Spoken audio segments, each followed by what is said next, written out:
O Senhor nos fortalece, reveste poderosamente em Jesus Cristo para suportar a guerra espiritual. Nós vamos ver aqui, neste texto, 3 orientações importantes para se manter vivo nesse campo de batalha. Eu vou lê-las. Eu acho que vai dar certo. Eu vou lê-las. Pode já passar para o segundo. E nós, essa noite, só vamos ver 2, porque a terceira vai ficar para o próximo domingo, por causa do nosso tempo. Nós vamos ver 2, que vai do verso 10, especificamente até o 17, na verdade. 3 orientações importantes para se manter vivo nesse campo de batalha espiritual. Primeiro, lute com a força do Senhor. Segundo, permaneça firme com a armadura do Senhor. E terceiro, que nós vamos ver no próximo domingo, ataque com as armas do Senhor. Lute com a força do Senhor, permaneça firme com a armadura do Senhor e ataque com as armas do Senhor. Vamos ver cada uma dessas orientações com mais detalhes. Vamos ver a primeira orientação aí. Acompanhe comigo o verso 10, que diz: finalmente, então aqui ele já está fechando a carta, fortalecei-vos no Senhor e na força do seu poder. Esse verso, ele vai dar a estratégia de todo o resto desse trecho. Esse verso vai dar a estratégia de todo o resto do trecho. E aqui nós vemos que a orientação é: se fortaleça com a força do Senhor. Nós precisamos permanecer firmes, fortes. Nós não podemos enfraquecer. E o nosso inimigo quer que nós sejamos enfraquecidos.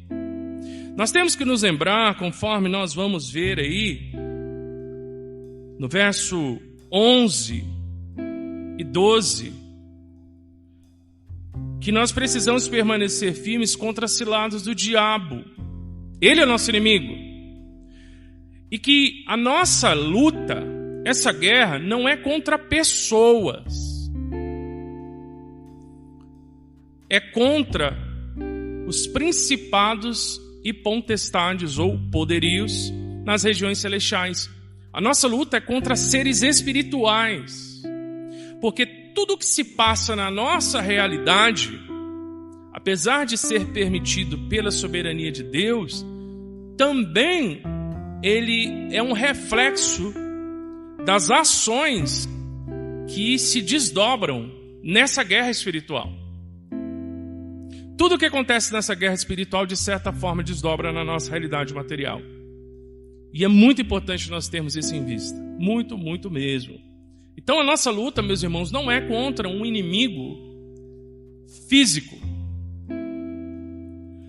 É contra vários inimigos, que inclusive nós nem sabemos o número deles, sabemos que é uma miríade, são milhares, se não milhões.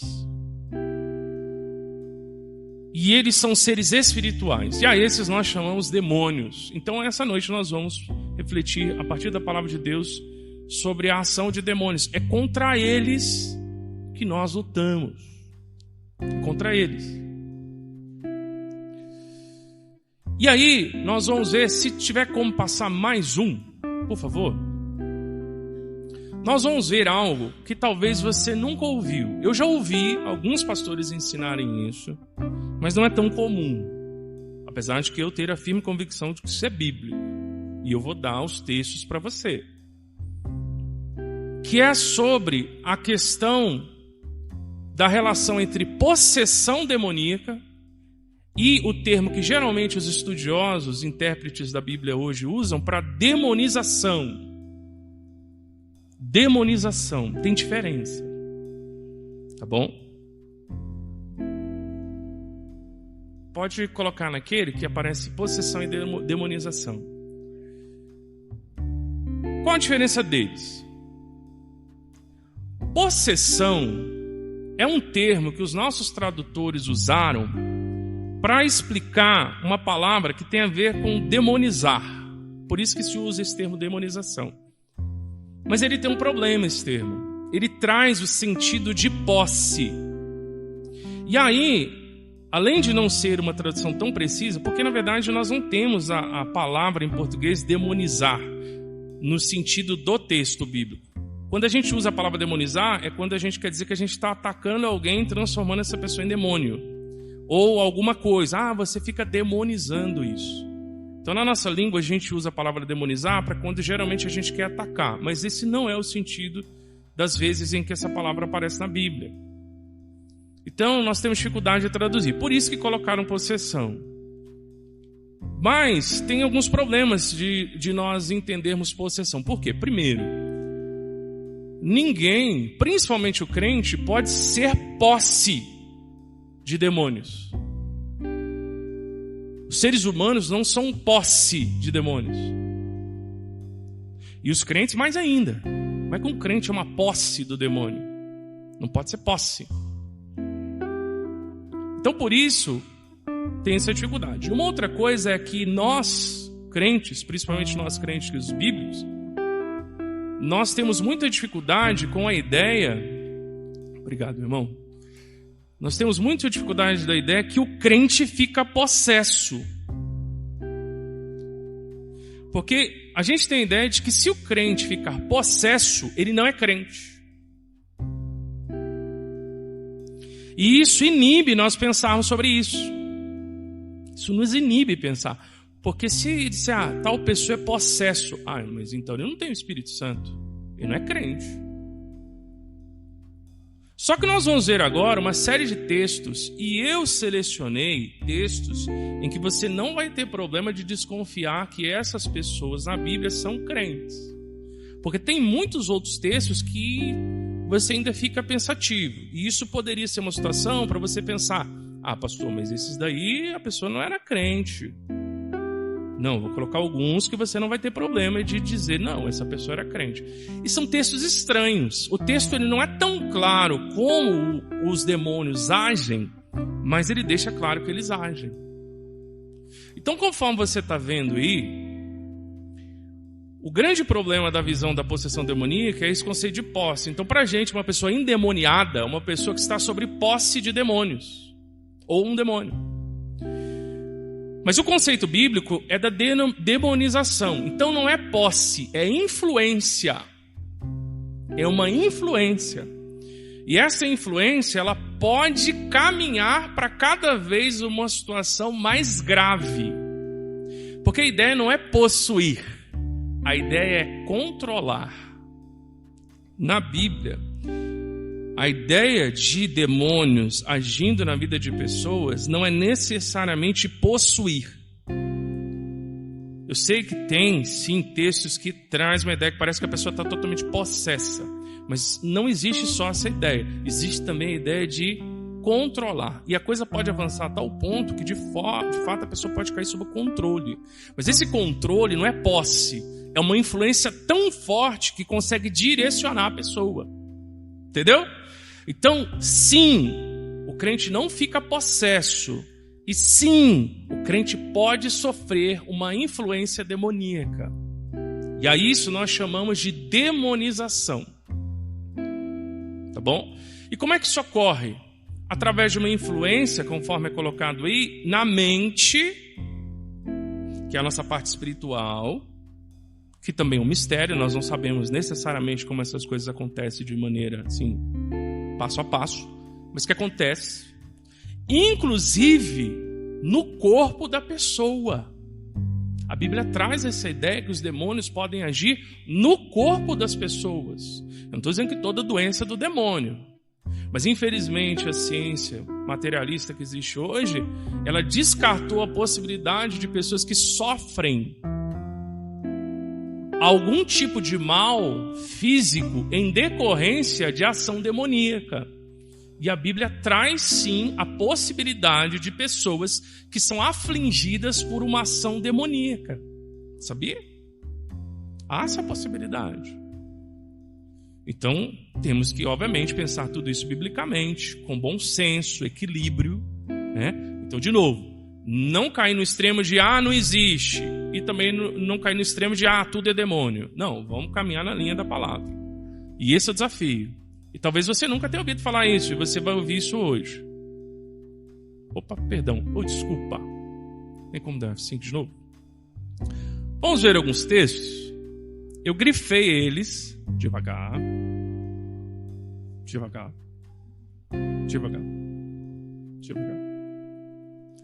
Vamos ler devagar. Apesar que o nosso tempo está correndo, né? Olha o que diz em Atos 5, verso 3 e 4. Disse então Pedro: Ananias, por que encheu Satanás o teu coração?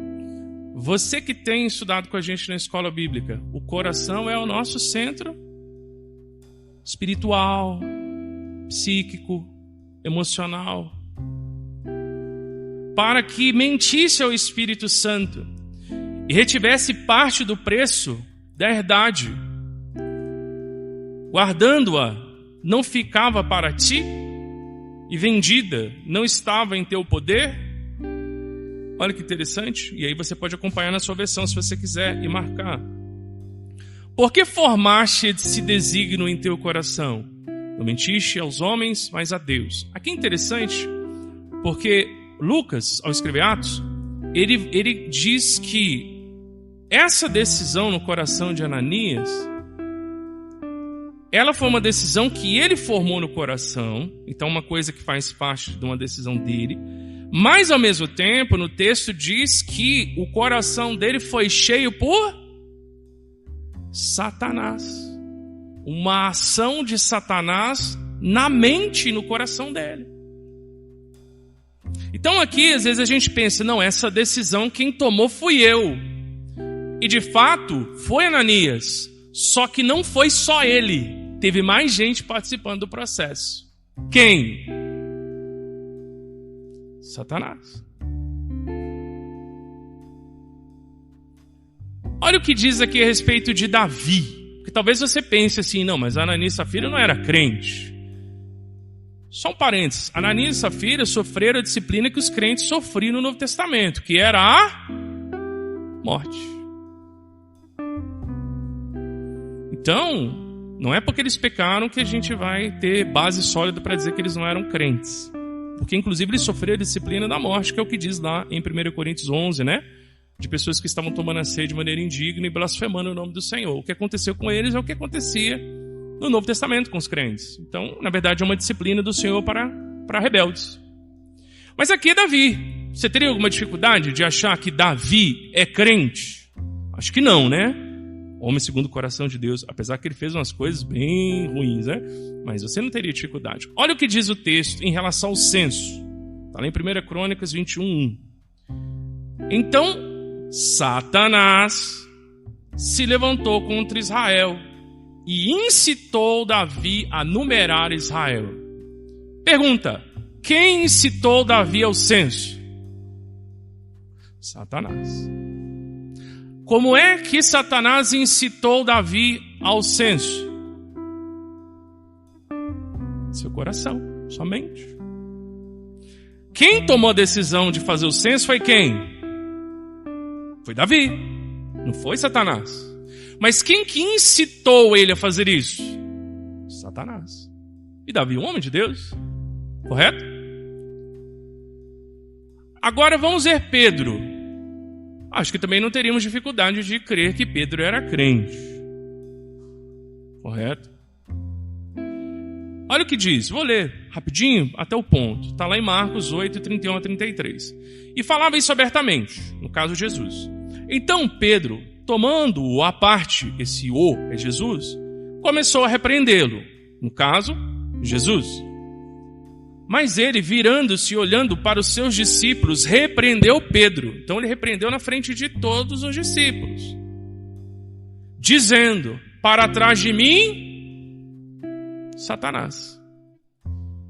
Porque não compreende as coisas que são de Deus, mas as que são dos homens. Se você ver o trecho todo, Pedro tinha acabado de declarar que Jesus é o Filho de Deus. O coração de Pedro, inclusive Jesus diz, porque não foi carne nem sangue que revelou isso, mas meu Pai. Ou seja, Deus revelou para Pedro quem era Jesus. Então o Espírito Santo de Deus estava agindo na vida de Pedro. Não há dificuldade de dizer isso. Só que tem um problema. O mesmo Pedro que foi iluminado pelo Espírito Santo de Deus para confessar publicamente que Jesus era o Filho de Deus, é o mesmo Pedro que Jesus chama de Satanás depois. É o mesmo. E lembrando-se, há uma passagem nos Evangelhos em que Jesus diz: Pedro, Pedro, Satanás tem me pedido para peneirar você, mas eu roguei por você, eu pedi por você. Ou seja, Satanás estava de olho em Pedro. E na hora que Pedro repreende Jesus por causa de uma visão cuidadosa, paternalista, sei lá, amorosa, em relação ao que Jesus disse, no trecho anterior você vai ver o fato de que ele deveria sofrer e morrer, a resposta de Pedro diante dos discípulos é chamar ele de Satanás. Mas Pedro é Satanás? Não, Pedro é Pedro, que inclusive foi iluminado pelo próprio Espírito Santo de Deus. Como é possível que um homem como Pedro, um apóstolo de Cristo, esteja sendo chamado de Satanás pelo próprio Senhor Jesus? Minha perspectiva, Satanás estava ali do lado, na hora que Pedro confessou Jesus Cristo como Filho de Deus. E no mesmo momento em que ele confessou, ele encheu o coração de Pedro com uma série de temores, medos e ideias completamente contrárias à missão de Cristo, para que tirasse Cristo da missão que ele tinha que cumprir. E é por isso que Jesus chama Pedro de Satanás. Ou seja, quem está te usando é Satanás. E o próprio Pedro não tem problema de confessar isso, porque olha o que ele diz em 1 Pedro, é 1, tá? 5:8. Sede sóbrios, vigiai, porque o diabo, vosso adversário, anda em derredor. Ele está à nossa volta, bramando como o leão, buscando a quem possa tragar. O que quer dizer isso? Possa tragar. Obviamente nós não cremos que Satanás é um monstro que vai comer a pessoa. Mas a ideia de tragar é o quê?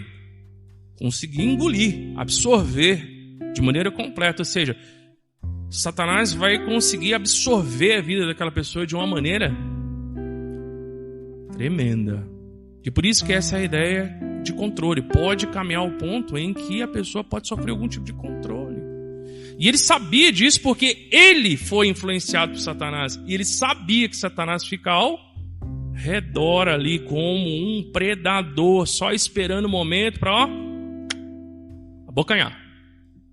Porque quando ele confessou Jesus Cristo como Filho de Deus, Satanás estava ali, só esperando o momento para E realmente, ele de alguma maneira conseguiu algum tipo de controle sobre Pedro. Não porque Pedro ficou possesso, eu não estou dizendo isso. Então, nesses textos que eu estou citando, eu não estou dizendo de pessoas que ficaram possessas, mas pessoas que sofreram algum tipo de interferência sobrenatural de demônios, em algum grau. Ele diz isso. Um outro personagem bíblico é Paulo.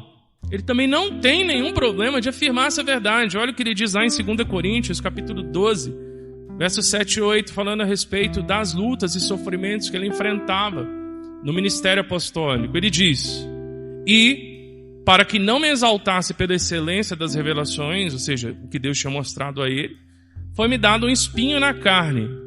E aí muita gente debate o que é isso. Eu não vou resolver esse problema, tá bom? Mas eu quero enfatizar o que o texto diz. A saber o quê?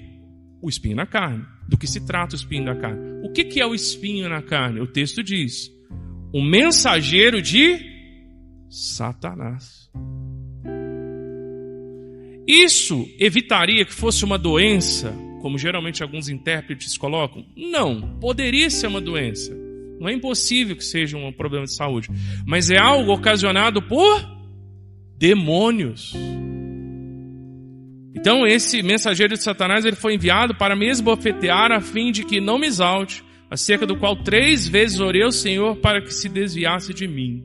E aí, na sequência, Deus vai falar, não, aguenta a mão.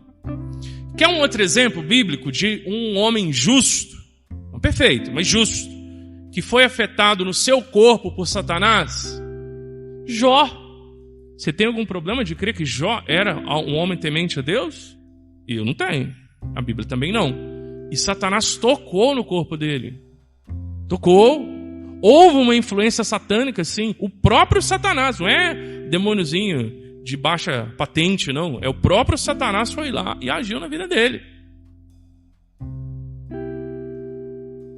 E tem 2 casos emblemáticos que são severos, que é Saul e Judas. Aqui começa a ficar na situação que você fica, e aí? Não vou resolver esse problema, não vou ler as referências. Se você quiser, depois eu envio o esboço e você confere essas referências.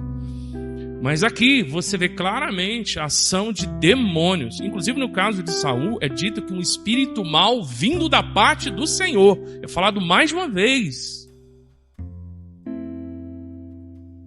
Deus permitiu que um espírito mau tocasse Saul. É claro no texto. É muito claro. Então nós, geralmente crentes históricos, ou reformados, enfim, nós temos que evitar esse extremo de achar, assim, quase que a fé cristã é uma fé estoica. O que eu quero dizer? Uma fé ética. Você vai aprender a ser uma pessoa ética. Você vai ser uma pessoa educada, você vai pagar conta, você vai respeitar a lei de trânsito, nós vamos educar os nossos filhos de maneira correta. Você vai chegar no horário, vai ser pontual, vai manter sua palavra, vai ser uma pessoa que vem na igreja, uma pessoa que busca ter princípios bíblicos. A gente fica achando que é isso. Não, isso é moralismo, com um vernizinho de religião. A nossa fé é uma fé não apenas de princípios que sim, pautam a nossa vida, isso é verdade, mas uma fé dinâmica, envolvida em uma batalha espiritual diária. Porque os demônios agem contra nós. E aqui eu não estou sendo pastor neopentecostal, não. Estou sendo bíblico. Os demônios agem contra a igreja. Você acha que muitas das vezes as ideias que você tem são suas, mas não necessariamente são. Os sentimentos que você tem são seus. E eu também me incluo nisso. Se você tem um alvo desse tamanho atrás das suas costas, qual que você acha que é o tamanho do alvo nas minhas? Nas minhas costas. O tamanho do alvo. E olha que eu sou grande, hein? É maior do que eu. Quem exerce um privilégio de ter uma função de liderança, sempre um alvo maior. Você sabia que na guerra, os oficiais, no campo de batalha, eles vestem a mesma farda dos soldados? Quando não está em guerra, você vê lá, né, os oficiais com estrela, e broche, e medalha, e enfim, firulas, essas coisas todas. Para que visualmente você consiga distinguir os oficiais dos praças. Mas na guerra é a mesma farda. Sabe por quê? Não é difícil de imaginar. Porque se você mata um oficial, você desmantela uma unidade inteira. É só um atirador de elite mirar na cabecinha. Alguém aqui assistiu aquele filme Círculo de Fogo? Não é assim? Ele fica procurando os oficiais, né? É só acertar a cabecinha de um oficial, você bagunçou a unidade inteira. Então ele tem que parecer o mais arrebentado da tropa para ninguém querer pegar ele. Sabia? É. Você, meu irmão, que exerce liderança na sua casa, você é o primeiro alvo que o inimigo mira. Tá só assim, ó, mirando você. Todo dia. Já parou para pensar nisso? É verdade. Se não parou, deveria.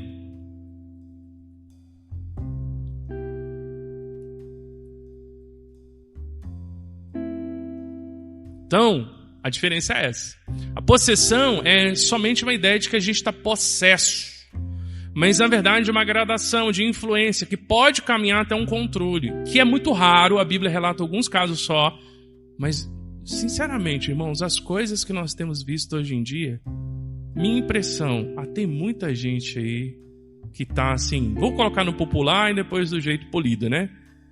Está sob controle do inimigo. Ou no popular, está com cão no couro. Cão no couro. Mesmo. As coisas que a gente ainda vê, não tem outra explicação. Até que ponto a gente permite esse controle, que é a questão. Então, se você não está atento a isso, fique. Aplicação. É o Senhor que nos fortalece nessa guerra. Se eu e você tentarmos lutar essa guerra com a nossa força, nós vamos perder. Qual é a orientação do verso 10? De maneira muito clara aí. Fortalecei-vos no Senhor e na força do seu poder. Nós só vamos conseguir resistir nessa guerra com a força de Deus. Nunca, jamais, em hipótese alguma, subestime um inimigo. Ainda mais um espiritual. E, infelizmente, isso tem acontecido muito nas igrejas.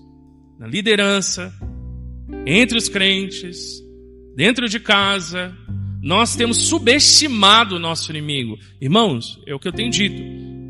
Os demônios não dormem, eles não comem, eles não têm dor de siso, eles não têm colesterol alto, eles não têm insônia, eles têm o dia inteiro para ficar pensando como ele pode nos atacar. Se você desejar lutar nessa batalha espiritual sem se fortalecer no Senhor, tem um grande general chinês que dizia uma coisa interessante, Sun Tzu, né? Ele é até estudado por escolas de liderança. Ele diz assim: se você conhecer a si mesmo e não conhecer o seu inimigo, ou o contrário, se você conhecer o seu inimigo e não conhecer a si mesmo, você vai ganhar metade das batalhas. Metade. Se você não conhecer a si mesmo e não conhecer seu inimigo, você vai perder todas as batalhas. Agora, se você conhecer a si mesmo e se você conhecer ao seu inimigo, você vai vencer todas as batalhas.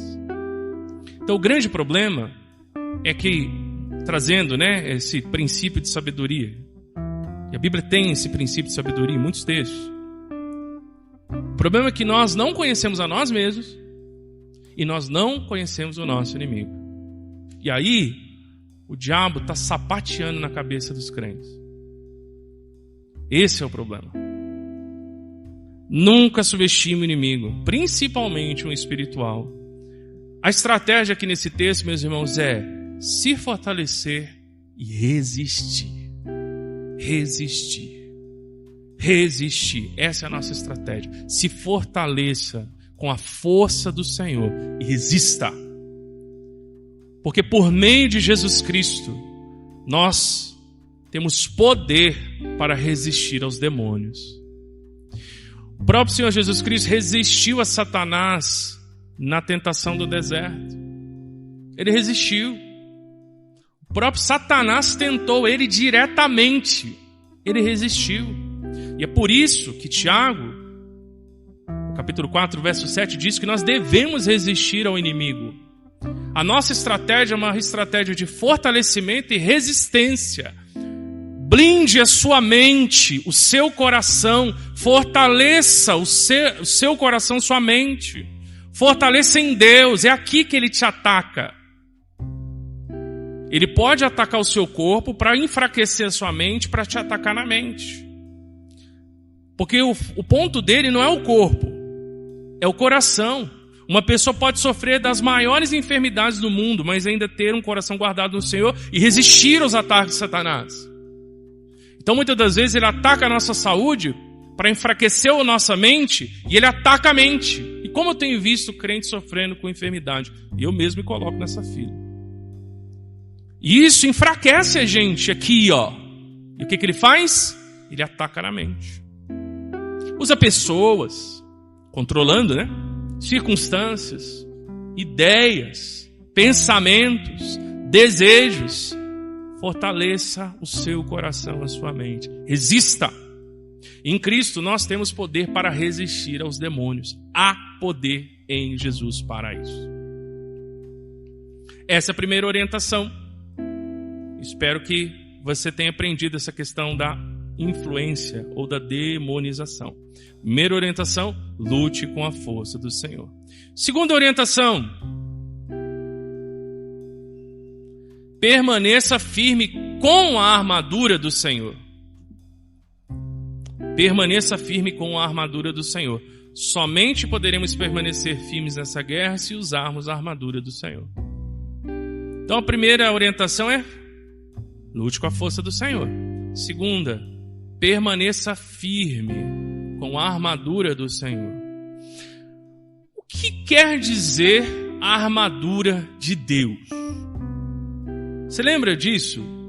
Das salinhas, né, de departamento infantil, que a gente aprendia? Escudo da fé, capacete da salvação, não é assim? Espada do Espírito. Você sempre teve dúvida? Eu sempre tive dúvida. Hoje, essa dúvida vai acabar. Vocês vão ser muito abençoados. Hoje vocês vão aprender duas coisas diferentes, que eu acho difícil que se ouça por aí nas igrejas. Então você é privilegiado. Não é por mim não, mas é por causa do material, enfim, conteúdo que a gente tem, que é bom e nos ajuda a entender a palavra de Deus. O primeiro, você aprendeu hoje sobre essa questão da demonização, você vai ficar atento com isso.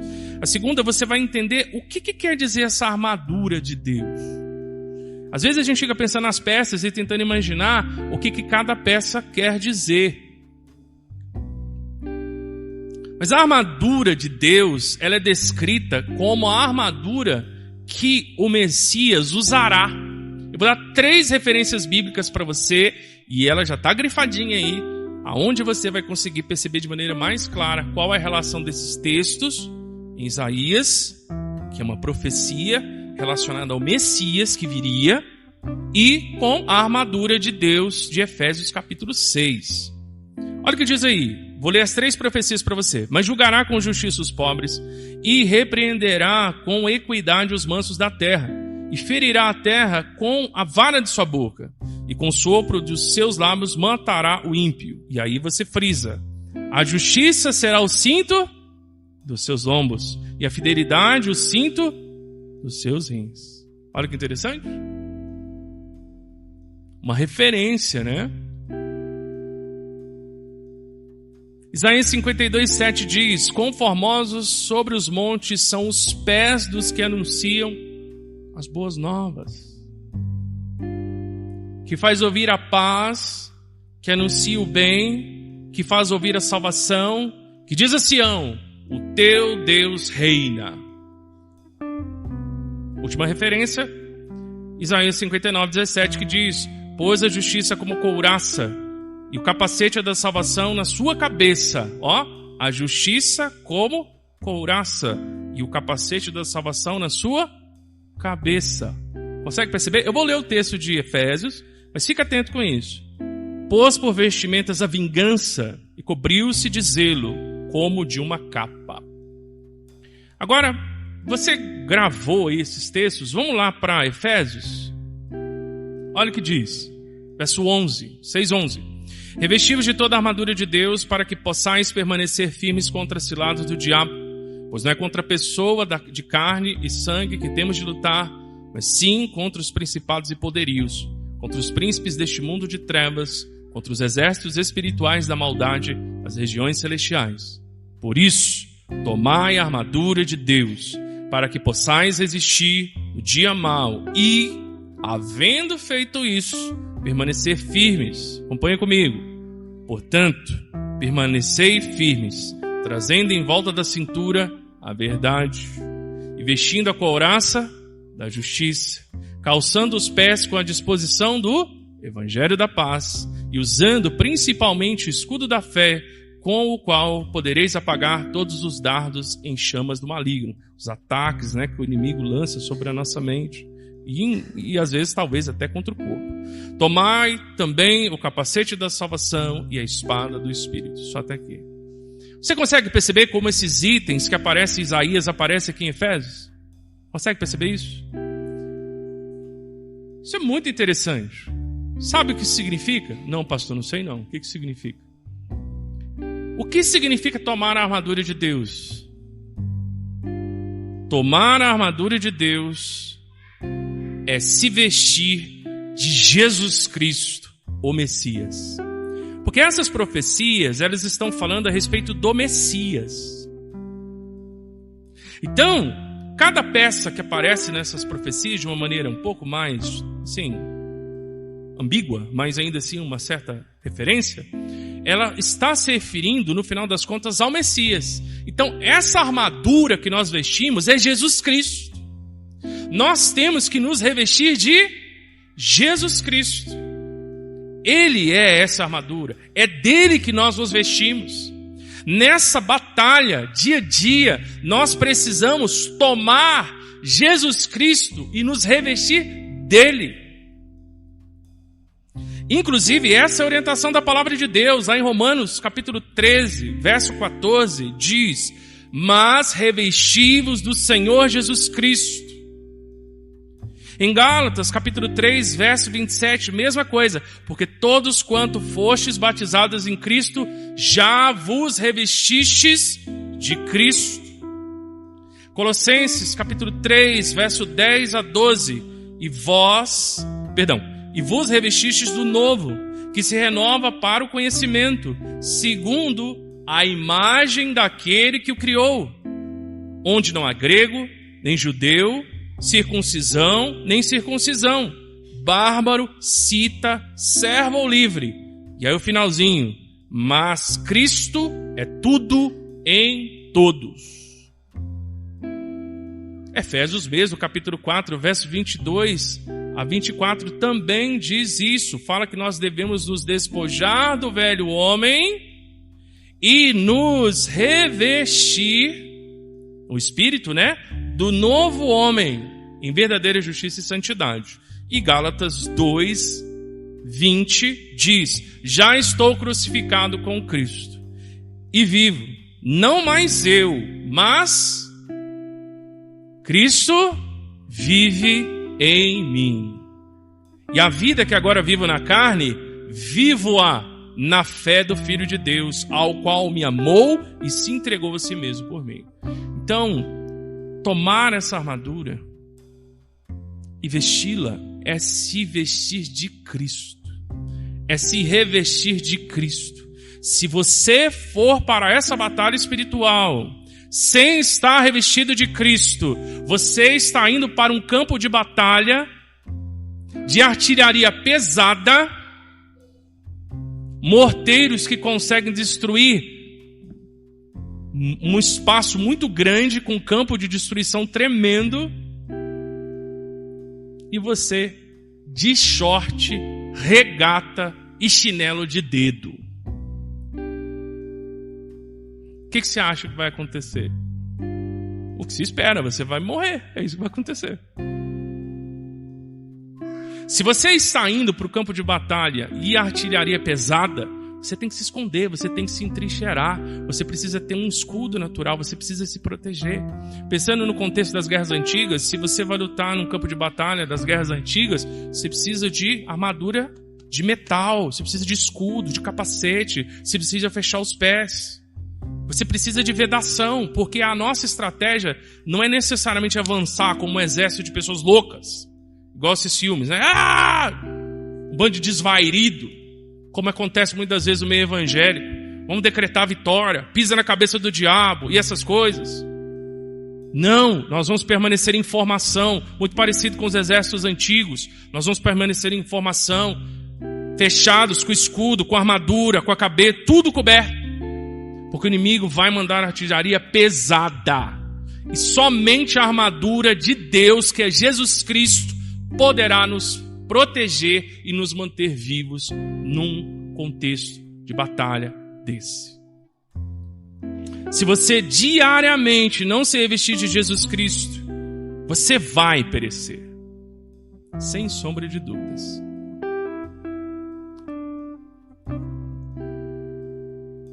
Algumas aplicações.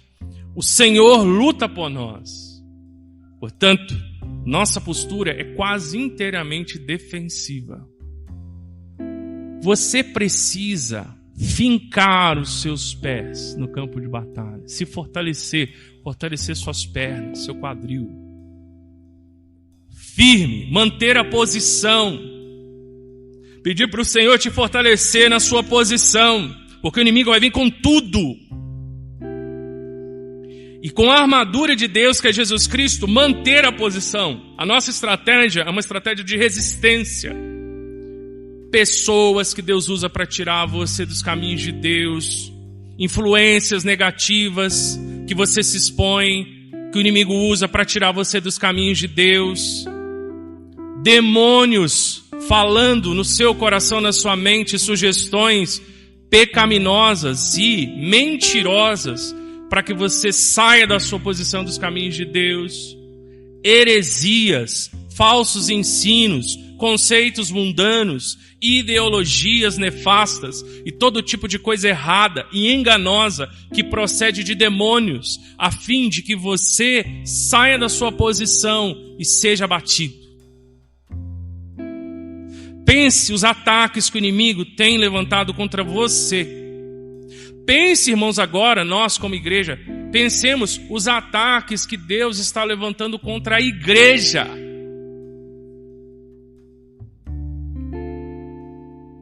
Pense. Enquanto nós estamos perdendo horas, dias, semanas, meses, anos preciosos das nossas vidas, preocupado com coisas mesquinhas, passageiras, menores, o inimigo está traçando uma estratégia para anos em como ele vai conseguir fechar a porta de cada igreja. Ou, que é pior, deixar a porta de cada igreja aberta, mas Jesus não está lá. O Espírito Santo de Deus não está lá.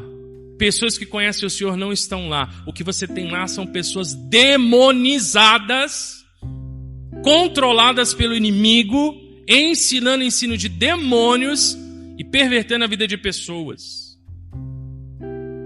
Porque se Satanás tem coragem para tentar Pedro, Paulo, Davi e muitos outros, eu imagino, uma pulguinha, quem vai me garantir que ele não estava lá do lado de Moisés? O pessoal diz, nada me tira da cabeça, né? Enfim, uma maneira de pensar. Ele está atrás ou do lado de cada homem e mulher de Deus, esperando o momento para derrubar. Ele está lá. Ele está esperando o momento para que socorra. Agora, se ele teve coragem de tentar o Filho de Deus, o cara de pau, assim, também temos que respeitar, né? Lá em Judas diz que a gente não pode ficar blasfemando contra as forças espirituais. Mas o ser ímpio, perverso, se ele teve coragem de tentar o Filho de Deus, você acha mesmo que você está imune? Que eu estou imune? Que essa igreja está imune? É muita ingenuidade. É muita ingenuidade. Eu creio, irmãos, que de certa forma é possível que ele já tenha agido em tantas igrejas que, assim, sabe aquela história? Ah, já está dominado, deixa aí, esquenta a cabeça. Isso daí já é meu. A esperança que nós temos, irmãos, é que é o Senhor que luta por nós, porque senão não ia ter ninguém vivo. O Satanás já teria nos engolido vivo todos, não teria ninguém aqui. E não é só aqui, é ninguém vivo. A nossa postura é defensiva. E para defender, você não pode defender assim, encostado, batendo papo. Você tem que fincar suas pernas no chão, levantar o escudo e fortalecer a musculatura e segurar, que lá vem paulada. Para isso, você não pode ficar com a sua cabeça pensando em coisas que vão tirar a sua atenção. Imaginou, no meio da batalha, tá soldado do lado de soldado. Ô rapaz, quanto que foi o jogo hoje?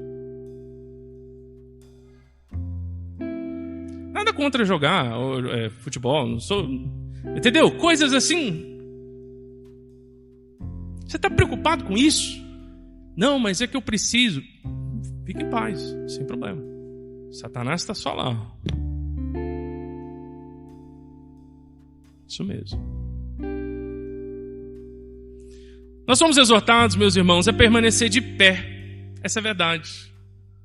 verso 11, verso 12, verso 13, verso 14, firmados, sabendo que Jesus Cristo já conquistou a vitória. O que diz lá? Efésios capítulo 1, verso 7 a 10. Que ele venceu. Então nós não estamos lutando uma guerra para ganhar. Ela já foi ganha.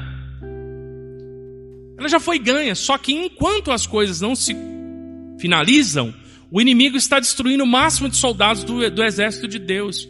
Isso inclui eu e você. A minha família e a sua. A nossa igreja. Ele está atacando todo dia. É para você sair como uma pulga atrás da orelha mesmo. Porque o apóstolo Paulo está colocando isso aqui para que os crentes entendessem a realidade da guerra espiritual.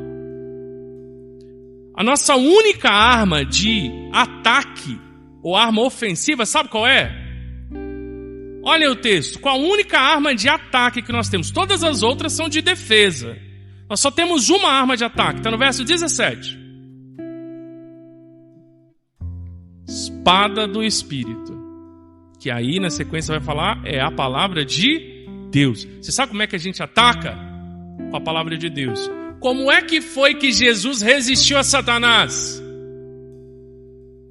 Com a palavra. E interessantemente, Satanás tentou Jesus como tentou Adão. Por isso também que Jesus é o segundo Adão. Satanás usou a palavra para tentar Adão e Eva. No caso, primeiro Eva e depois Adão. E Satanás usou a palavra para tentar o segundo Adão, Jesus Cristo. Só que, diferente de Eva, Jesus usou a palavra de maneira correta. Diga essas pedras que se transformam em pães. Nem só de pão viverá o homem, mas de toda a palavra que procede da boca de Deus. Lança-te daqui abaixo, pois dirás aos teus anjos para que te segurem. Não tentarás o teu Deus. Todos os reinos do mundo são meus e me foram dados, e eu dou a quem quiser. E eu lhe darei, se de joelho me adorares. Só ao Senhor teu Deus adorarás, e somente a Ele prestarás culto. Jesus usou a palavra. Você tem usado a palavra de Deus? Porque ela é a nossa única arma de ataque. Todas as outras são de defesa. Está vendo como é que é importante você estar presente na igreja para aprender a palavra de Deus, para saber atacar da maneira bíblica nessa guerra espiritual? Você precisa da palavra. Aqui, quando eu estou pregando, eu estou atirando na artilharia de Deus. Os exércitos dos inimigos de Deus. Eu estou atirando contra eles, eu estou pregando a palavra. Quando você lá onde você vive, familiares, conhecidos, trabalho, vizinhança, quando você está pregando a palavra de Deus, você está com um canhão apontado para os inimigos de Deus. Atire!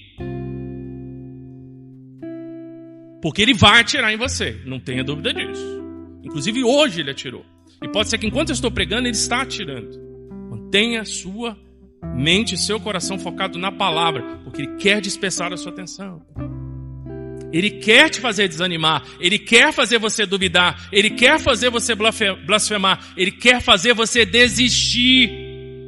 A artilharia do diabo está lançada contra você, meu irmão, minha irmã, a você que tem participado das nossas atividades aqui na igreja, tem conhecido o Senhor, tem caminhado. Todo dia, Satanás lança uma artilharia pesada contra a tua vida, contra a tua família e as pessoas que você conhece.